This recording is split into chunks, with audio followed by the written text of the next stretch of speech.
اللہ تعالی نے اپنے فرشتوں کو حکم دیا کہ فلاں بستی کو تباہ کر دو۔ فرشتوں نے عرض کی یا اللہ، اس بستی میں آپ کا فلاں عبادت گزار بندہ بھی رہتا ہے۔ اللہ پاک نے ارشاد فرمایا اس کو سب سے پہلے تباہ کرو، کیونکہ لوگوں کی نافرمانیاں اور گناہوں کو دیکھ کر اس شخص کو کبھی غصہ نہیں آیا۔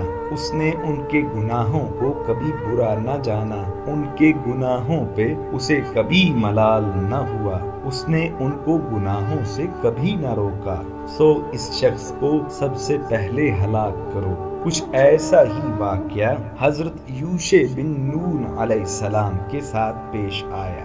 حضرت یوشع بن نون علیہ السلام پر اللہ تعالی نے وحی بھیجی کہ آپ کی قوم کے 1,00,000 آدمی عذاب سے ہلاک کیے جائیں گے، جن میں 40,000 نیک لوگ ہیں اور 60,000 برے لوگ ہیں۔ حضرت یوشع علیہ السلام نے عرض کی یا رب العالمین، بد کرداروں کی ہلاکت کی وجہ تو ظاہر ہے، لیکن نیک لوگوں کو ہلاک کرنے میں کیا حکمت ہے؟ تو ارشاد ہوا کہ یہ نیک لوگ بھی ان بد کرداروں کے ساتھ دوستانہ تعلقات رکھتے تھے، ان کے ساتھ کھانے پینے اور ہنسی دل لگی کے شریک رہتے تھے، ان کی نافرمانیوں اور گناہوں کو دیکھ کر ان کے چہروں پر کوئی آثار ناگواری ظاہر نہ ہوتے تھے۔ ان اچھے لوگوں نے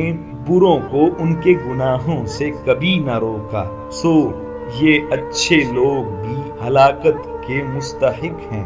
اس حوالے سے نبی اکرم صلی اللہ علیہ وآلہ وسلم نے گناہ سے نفرت کے 3 درجے بیان فرمائے ہیں۔ نبی اکرم صلی اللہ علیہ وآلہ وسلم کے فرمان کے موافق وہ 3 درجے یہ ہیں کہ اولاً گناہ کو روکا جائے، ہاتھ سے روکا جائے۔ ہاتھ سے روکنے کی طاقت نہ ہو تو دوسرا درجہ یہ ہے کہ زبان سے روکا جائے۔ اگر آپ زبان سے بھی روکنے پہ قادر نہیں ہیں تو تیسرا درجہ، جو کہ سب سے ضعیف درجہ ہے، کمزور درجہ ہے، ایمان کا کمزور درجہ یہ ہے کہ آپ اسے دل میں برا جانیں۔ سو اللہ پاک ہمیں گناہوں سے بچنے کی توفیق عطا فرمائے۔ ہمیں چاہیے کہ جہاں تک ممکن ہو گناہوں سے خود بھی بچیں اور اپنے دوست، احباب، جاننے والوں کو بھی گناہوں سے بچنے کی ترغیب دیں۔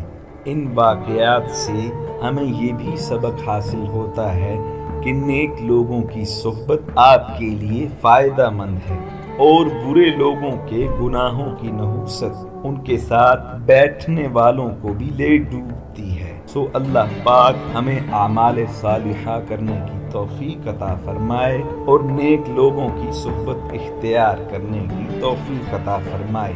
آمین۔